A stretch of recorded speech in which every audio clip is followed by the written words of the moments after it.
We've got a great Q&A today, a lot of wonderful questions. The main one is on beer bread and whether they had beer bread in the 18th century. Thanks for joining us today on Questions and Answers.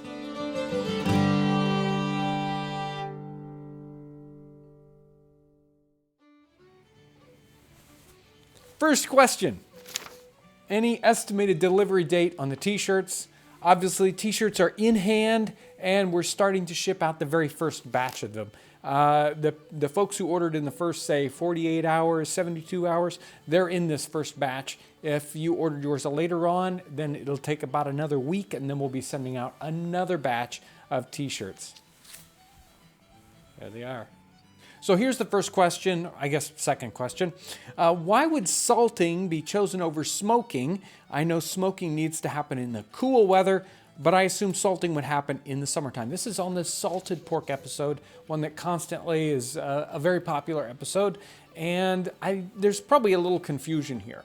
The smoking of meats actually requires the meat to be cured first, especially in an 18th century context. And so all the meats that were smoked were usually cured first with something like a salt cure or a salt and, say, potassium nitrate, or in a modern sense, a sodium nitrate.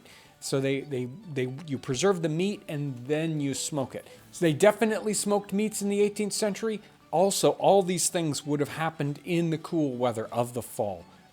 Meats that were salted in the summer, they would go bad very rapidly. So all these meats, it's a seasonal thing. You have to do it when the weather's cool, because even in a smoking situation or in the salting situation, you don't want that meat to go bad before the salt and the curing elements or compounds get into the meat and begin to preserve it before those kind of bad bacteria take over and start to make it rotten. Here's a great question that came in on the last interview video.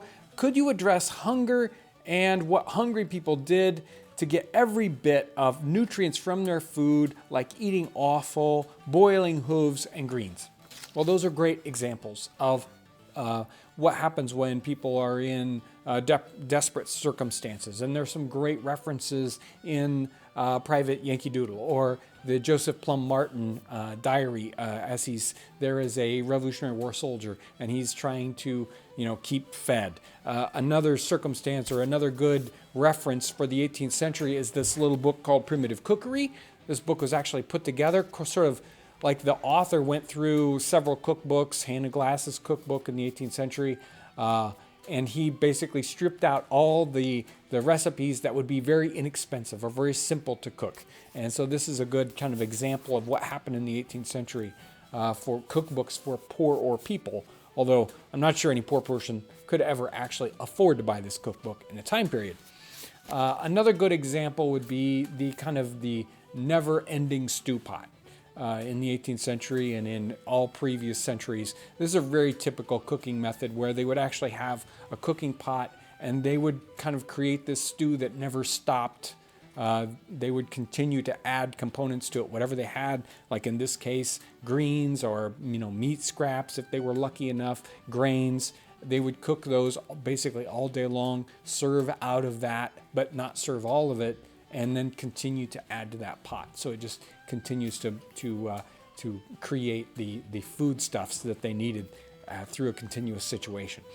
There's so many different cultural things that are going on with hungry people and what poor people ate, and they're each one is definitely a little different take on the idea with some similarities. Hopefully in the future we'll be able to cover this in a much deeper episode. In our last Q&A, we had a section where the question was about suet, and this person is actually responding to that question. He says, could you just melt down what's in the jar and pour it off into a muffin tin or something and let it set up again, and then you could grate it? Just a thought. Yeah, several people had that same comment. These jars definitely you could probably put these, maybe not into a boiling water, but into really warm water and let them set. They'll liquefy in there. It'll probably take a while because suet, it has a fairly high melting point, but you can get this melted down. Then you could pour it into something that would make it much easier to use in the future when you grate it or need to take it to an event, something like that. It's a great suggestion. Here's a question that came in from the last episode where we did the asparagus, whether it's forced in the roll or the asparagus ragu. The question is, was that a frying pan with a stand attached? If so, do you sell this one at the store? It looks amazing. Yes, the pan that we used in that episode is a spider skillet. I got one right here. You can see from this guy that the legs are actually riveted right onto the frying pan. These work so well in a sort of a campfire setting. Instead of a regular frying pan, this is almost exactly the same thing without the legs. You have to have something like a grill, a brazier, or some other means of supporting these, or a trivet to support these other ones. The spider skillets with the legs, very popular in the 18th century. We do have them available in our catalog and on our website, but right this second, we are hard at work on the brand new website, so much so that the other website is down. You're just going to have to wait a couple more days. We'll have that new website up and available for you. Here's a question on the last Q&A. Do you guys not monetize your videos? This person says, I generally use ad block, but I turn it off since I was going through every one of your videos and I hadn't seen a single ad. And then he goes on to say that he couldn't support us any other way. We've had the question before. We're actually taking this kind of into consideration in the future. I'm not sure exactly what that's going to look like, but we may do some sort of monetization on our channels in the future. We'll see what that looks like.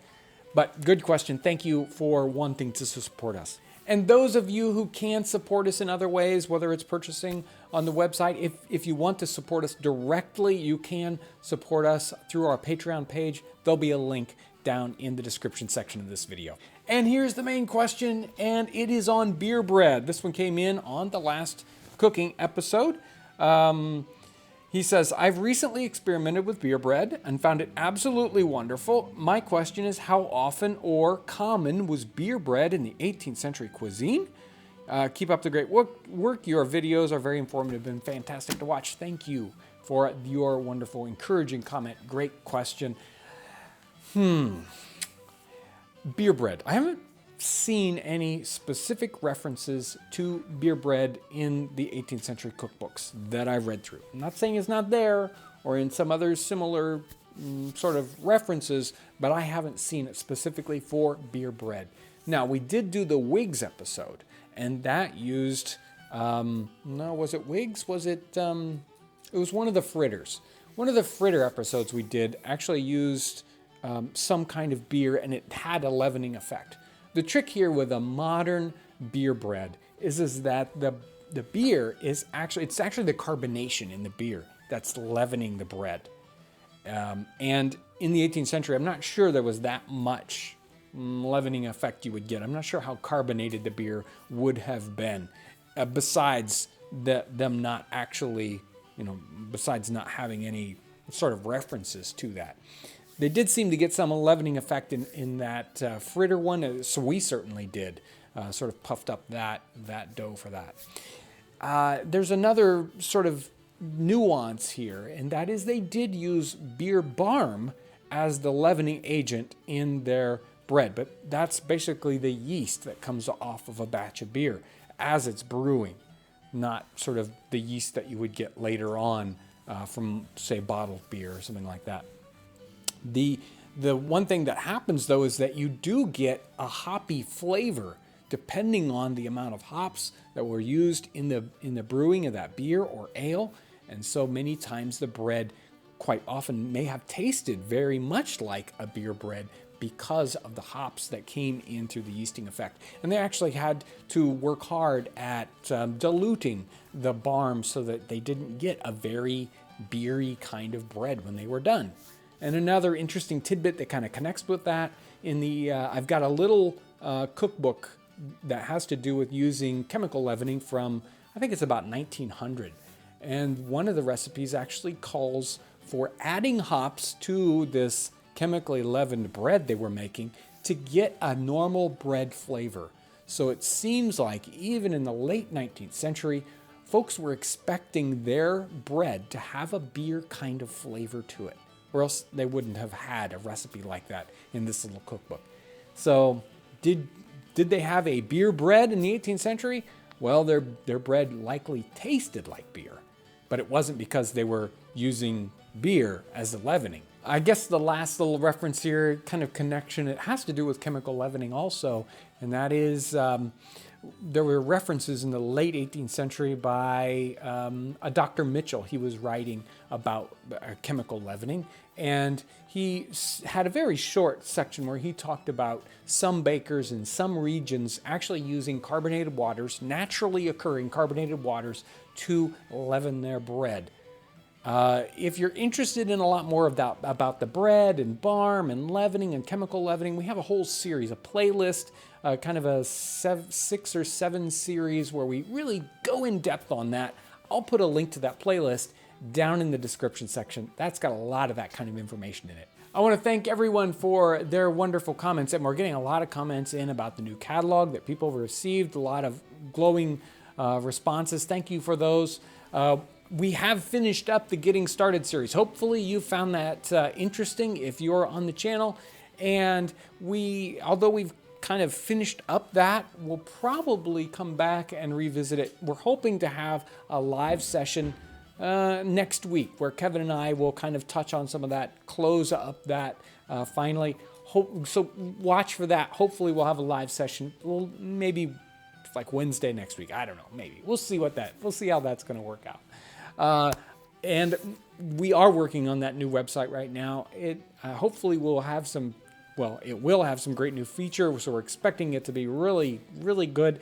Keep your eye out for that new website when it comes out. And we'll probably announce that hopefully in the next couple of days.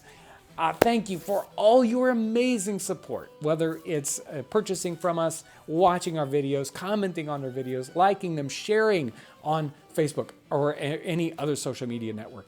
I can't grow this network without you helping to share our videos. So thank you for doing all that, and thank you for all your support and watching today.